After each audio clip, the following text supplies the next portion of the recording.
Hi, this is Eternal King here, bringing you another LOR video today.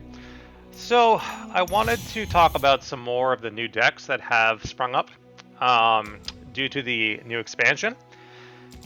And some of them are pretty spicy and pretty interesting. And I've got a lot to go through because I've been building like crazy. I love this new expansion, but again, it is a sleeper expansion. Nothing about the new cards are exceptionally powerful on paper that you would put them into a stat spam deck. So, for example, LOR has always been a game that new cards are not better than old cards. If you want to play a Zir Aurelia in Eternal, it will always be one of the best decks in the game. If you want to play Ziggs Poppy in Eternal, it will always be one of the best decks in the game. And if you want to play an Eddy card pile, it will always be one of the best decks in the game. So you're getting, a bit of a hint here that, again, the new cards are not mandatory. What I will say is that there are brews in Eternal with the new cards that are competitive and worth playing. So this is one example. This is Blighted Elusives. And, I had someone trolling against me, literally running a Teemo Nora mirror, and they thought that they could beat this new brew with just old cards, and I absolutely wiped the floor with them. So, again, people trying to have something against this new expansion, because their card evaluation is poor, they think that the new cards are bad, therefore they are bad, and they'll do anything in their power to not play them. But no, the new cards are quite strong, and I've proven that at this point. So the way that this deck works is that it is an elusive spam deck, but instead of going wide with as many elusives as possible, we're going tall and buffing our elusives with Noxus damage effects. So the first new card is the Arena's Greatest. Turn 1 and turn 2, this story reads, give an ally 2.0 this round. Round 3, give an enemy can't block this round. So this is an ideal elusive buffer because it does two things we really want. It gets rid of elusive blockers or other opponents' elusives, allowing us to swing for lethal, and it buffs our elusives for exceptionally cheap attack round after attack round. So, you start off with the Teemo, you play this turn 2, then you play, another elusive, and then you're on turn 3, you're starting to tick down on the story. Turn 5, you're, activating the effect again. Every single time you're swinging, you're activating this effect, essentially, which makes it very flexible and very strong, as opposed to something like an Elixir of Wrath. It's just like a better Elixir of Wrath effect overall at the 1 mana mark. There's no reason to not run this over something like an Elixir of Wrath in an elusive spam shell. We are heavy into equipment, so you'll see why in a second, but we're running the Darkened Ballista as an equipment to buff 2 on our elusives. Bando Commando is a 1-2 elusive.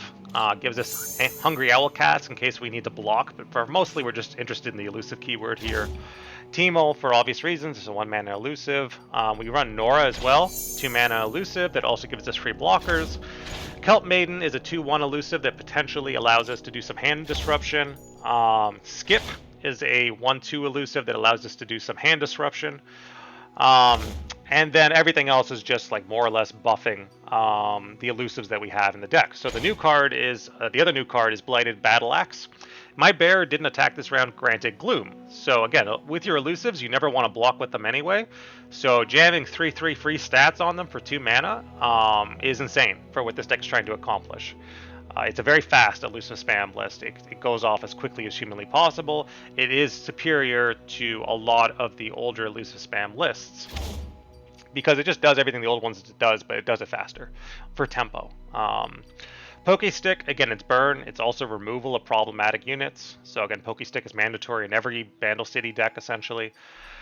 Blooming Cultist. So this, synergizes well with the equipment. Once you've equipped an ally this game, grant me elusive. So we have 6 equipment cards in terms of Ballista on 1 and Blighted Battle Axe on 2.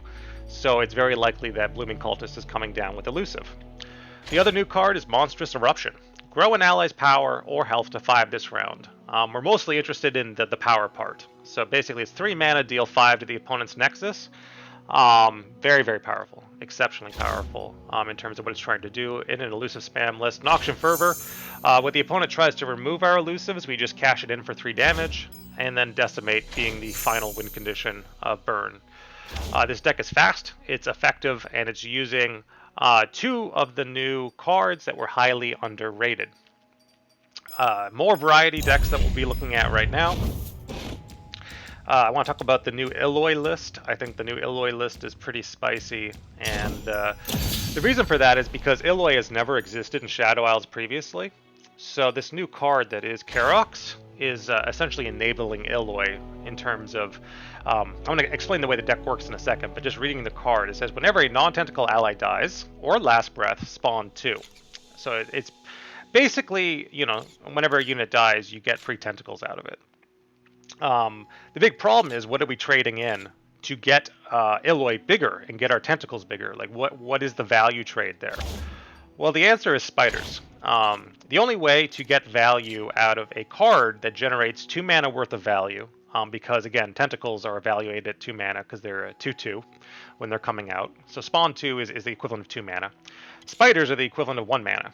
So trading in a spider that's 1 mana worth of value into 2 mana worth of value, that's where the upgrade comes in. And the important thing is that tentacle can be given Overwhelm, it can turbo level your Eloy can swing for massive value. So again, you're basically trading in these chump blockers for big Overwhelm damage. Obviously, so Elise is going to help with that as well, Crawling Sensation being the other card that's going to help with that. Also, when the Watchful Idol pops, you can just Crawling Sensation for 1 mana and get your spiders out. It's quite strong. Otherwise, it is straight up, you know, a spawn list. But the interesting thing is that it has that kind of Shadow Isles Spider Splash with the new Karox card. And this deck is very Eternal viable. There's nothing about it that isn't Eternal viable. But again, the caveat being that established decks exist and that they are... Nothing about the new decks invalidates the old decks. They're just things to try because they're new and because they're fun. But also you want it to not be like a one-sided, you know, you basically have the tempo stat spam decks, you know, that a lot of what LOR is run you over. You want to be somewhat competitive into that. Other new decks that include new cards that we haven't showcased yet. And again, I've been building like crazy. So we showed off Lux, quite a bit of Lux, which was quite good. We showed off Sleepy Shurima, which was quite good. So that's all brand new.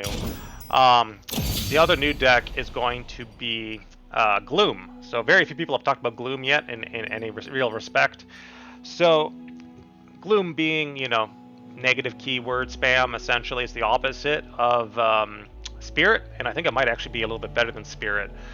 Yeah, this is a Vygar Vex deck. So it's hard darkness control with the new Gloom cards that allow you to further reduce opponents' stats, and that makes them easier to remove with darkness, but it also just makes them swing for less damage. So this deck is quite good. I like Vex quite a lot, but yeah, a lot of new like Shadow Isles tech coming out of the new expansion. For sure. So more reasons to be in Shadow Isles in general, other than just you know, the typical Gwen, Kindred, and Viego, which is like a lot of what you see in Shadow Isles. There's more tech now, more options for proper control. Shadow Isles feels good. Feels good. I think the new expansion is in a very healthy and strong place, as opposed to something like Poro King, where like you look at Poro King and you're like, okay, well there's very few reasons to play Poro King, other than like flavor and wanting to play the deck. These cards are different than that because they're exceptionally interesting in their play patterns and the options they open up. So, you know, some of the other new cards are things like Dragon Song Dreamer. Every time you invoke, pulling out a Dragonling. That's almost like an Ionia style effect, so that's quite strong. Then, of course, the Smoke-Scaled Host, discarding, you know, your lower mana cards and then invoking more large cards for value later in the game. Also very interesting in terms of its effect. But yeah, obviously, like if you just want to win, play Eddy Carpiles, play Azurelia, play Ziggs Poppy. But these decks have value in terms of being different than what you've seen before in the Eternal format. So that's like 3 really fast decks. In terms of what's the most powerful and competitive, like the most straightforward tempo, no brain required expansion deck, it is, you know, the new Elusive spam list. Blighted Elusives is so fast and so powerful, and in terms of a Noxus kind of win condition, that like if your opponent just isn't running pings, they just auto lose. And again, a lot of people don't run pings. If you look at something like Demacia card piles, they don't run pings. If you look at something like eddy card piles, they don't run pings or removal, and this deck will just chew right through them because again, like, there's no interaction there. So it's just like Teemo, you know, Blighted Battle Axe. Now the Teemo has 4 damage. You know, play a Nora. They can avalanche, play a skip, or maybe you play the skip and you pull the avalanche out of their hand. Now they really have nothing, and then you're just like buff, buff, buff, buff, and then burn lethal, and like there's nothing in the entire world that eddy card pile is going to do into this. Pretty good, pretty good. I like the new expansion a lot.